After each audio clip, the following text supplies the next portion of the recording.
The lion cub wouldn't stop crying. Jabari heard her from half a kilometer away, high-pitched, desperate wails that echoed across the Tanzanian savanna. He and his brother Kito were returning from checking their cattle when the sounds stopped them cold. "That's a cub," Kito said. "Sounds young. Maybe 2 months old. Where's the mother?" Jabari scanned the horizon. Lions never left their cubs alone. Not unless something was terribly wrong. They followed the sound and found her, a tiny female cub standing in the middle of an open clearing, crying toward a cluster of rocks about 30 meters away. Her little body was shaking, not from cold, but from distress. Jabari approached carefully. The cub saw him and did something that made his heart stop. Instead of running away, she ran toward him, crying louder, then turned and ran back toward the rocks, looking back at him. "She wants us to follow her," Jabari said quietly. "That's a wild lion cub, brother. This could be a trap. Look at her. Does she look like bait? She looks desperate." The cub cried again and ran toward the rocks, stopping halfway to make sure they were following. Jabari and Kito moved forward cautiously, spears ready. As they got closer to the rocks, Jabari saw something that made him sprint forward despite the danger. A full-grown lioness was wedged between 2 massive boulders, her swollen belly making it clear she was heavily pregnant. She must have squeezed through trying to reach something, maybe chasing prey, and gotten stuck. Her hind legs were trapped at an angle, her body twisted awkwardly. She was alive, but barely. Her sides heaved with labored breathing. Her tongue hung from her mouth, dry and swollen from dehydration. And her eyes, those amber eyes, looked at Jabari with something beyond desperation. She was going into labor. Right there. Stuck between rocks. The cub ran to her mother, pressing against the lioness's face, crying. The mother tried to lick her baby but didn't have the strength. "We have to help her," Jabari said. "Are you insane? That's a lioness. The moment we free her, she'll kill us. She's dying, Kito. She's stuck, pregnant, and dying. And her cub came to get us because she knew her mother needed help." "Lions don't think like that. Then explain what just happened." Jabari pointed at the cub. "She found us. She led us here. She asked for help the only way she could." Kito stared at his brother, then at the dying lioness, then at the cub. Finally he sighed. "If we die doing this, I'm going to be very angry with you in the afterlife." They circled the rocks, assessing the situation. The lioness was wedged tight. She'd squeezed through an opening that was too narrow, and now her pregnant belly prevented her from backing out. "We need to move this boulder," Jabari said, pointing to the smaller of the 2 rocks. "If we can shift it even a meter, we might create enough space for her to squeeze free. That rock weighs more than 3 bulls. Then we get help." Jabari ran back to the village and returned with 6 men, all carrying digging tools and wooden poles. The village elder, Baraka, came too, not to help, but to witness what he was certain would be a disaster. "You're trying to free a lioness?" Baraka said. "She'll kill you all the moment she's loose." "She's going into labor," Jabari replied. "Look at her. She's too weak to kill anyone. And if we don't help, she and her unborn cubs die." The men positioned their poles under the smaller boulder, creating leverage points. On Jabari's count, all 7 men pushed with everything they had. The rock didn't move. They tried again. And again. On the 4th attempt, the boulder shifted, just slightly but enough. A gap opened. The lioness immediately tried to pull herself free, but she was too weak. Her legs wouldn't support her. Jabari made a decision that Baraka later called the bravest or most foolish thing he'd ever witnessed. He walked directly to the lioness, knelt beside her head, and spoke softly. "Easy, Mama. We're trying to help. Don't fight. Save your strength for your babies." The lioness's eyes met his. She was panting hard now, not from aggression but from labor pains. A contraction rippled through her body. "She's starting labor," Jabari said. "We need to get her out now." The men pushed the boulder again. It shifted another few inches. The gap widened. Jabari grabbed one of the wooden poles and carefully positioned it behind the lioness's hindquarters.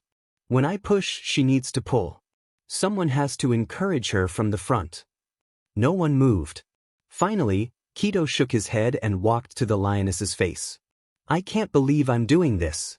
He knelt down, just out of biting range, and made clicking sounds, coaxing sounds, the same noises they used to encourage stuck cattle.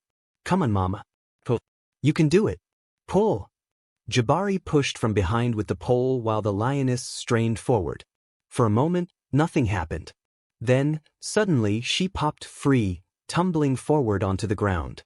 The men scrambled backward, expecting an attack. But the lioness didn't attack. She could barely stand. She took 3 wobbly steps toward shade beneath an acacia tree and collapsed. Another contraction hit her. She let out a low, pained growl. The cub ran to her mother and pressed close, chirping frantically.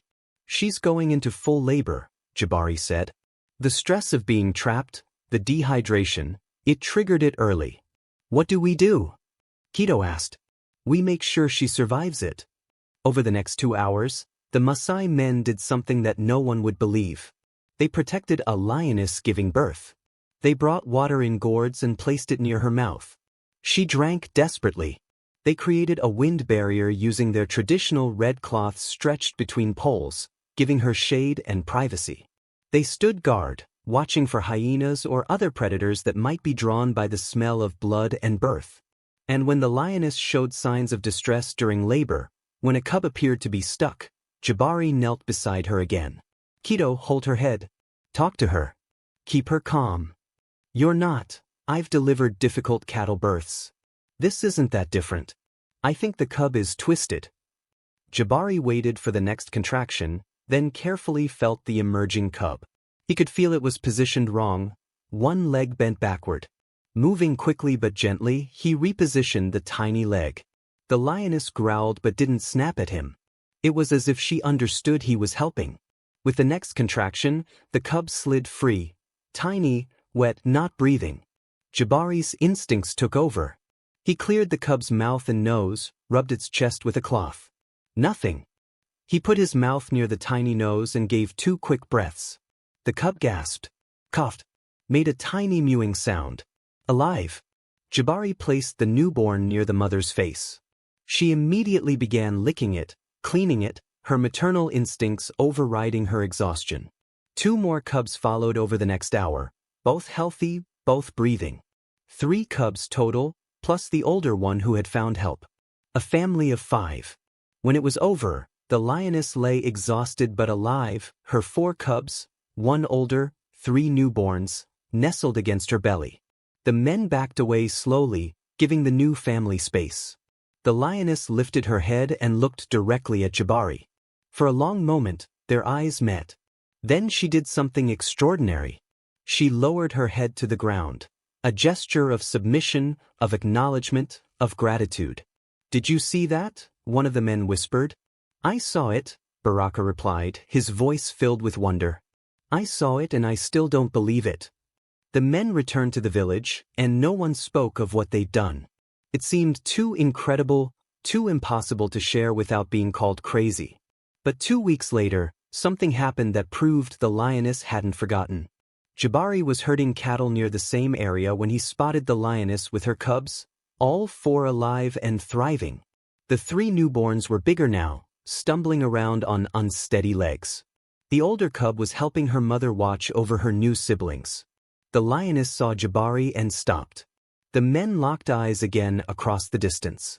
Then the lioness did something that made Jabari's breath catch. She walked halfway toward him, not threatening, just acknowledging, and sat down. The older cub, the one who had cried for help, followed her mother. They sat there together, watching Jabari, for maybe 5 minutes. A statement. We remember. We're grateful. We won't forget. Then they turned and disappeared into the tall grass. Over the next year, that pride never touched Jabari's cattle. When other lions raided livestock from neighboring villages, this specific pride hunted wild game instead. It was as if the lioness had drawn an invisible boundary. These humans helped us, so we respect their animals. Word eventually reached wildlife researchers. Dr. Kendi from the University of Nairobi came to investigate and set up camera traps in the area. What she documented was remarkable. The pride showed unusual tolerance toward Jabari specifically.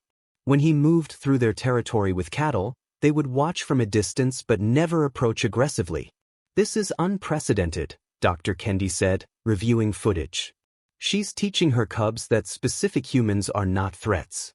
This could revolutionize our understanding of human-wildlife coexistence." 3 years later, the older cub, now a full-grown lioness herself, gave birth to her own cubs. And when one of those cubs got separated during a storm and ended up crying near the village, guess who found it? Jabari. And guess what he did? He sheltered the cub overnight and returned it to its mother the next morning. The cycle of trust continued. Generation after generation, that pride maintained unusual peaceful coexistence with Jabari's village. All because one desperate cub had cried for help, and one man had chosen compassion over fear. Today, Jabari is 53 years old. He's witnessed 3 generations of that lion family living peacefully near his village. The original lioness died 2 years ago at age 12, an old age for a wild lion, but her daughters and granddaughters carry on her legacy. And the village children grow up knowing the story of the day their fathers delivered lion cubs and created a peace that still holds. If this story moved you, share it. Tell us in the comments. Would you risk your life to save a wild animal in distress? Hit like and subscribe for more stories proving that compassion creates bonds stronger than fear, and that sometimes the fiercest predators recognize kindness when they see it. Because somewhere in Tanzania, lions and humans share the same land not because of fences or fear, but because one day, a tiny cub cried for help and brave men answered. Sometimes the smallest voices carry the biggest pleas. Sometimes birth is the moment that creates unbreakable bonds. And sometimes saving a life means risking your own, but the reward lasts for generations.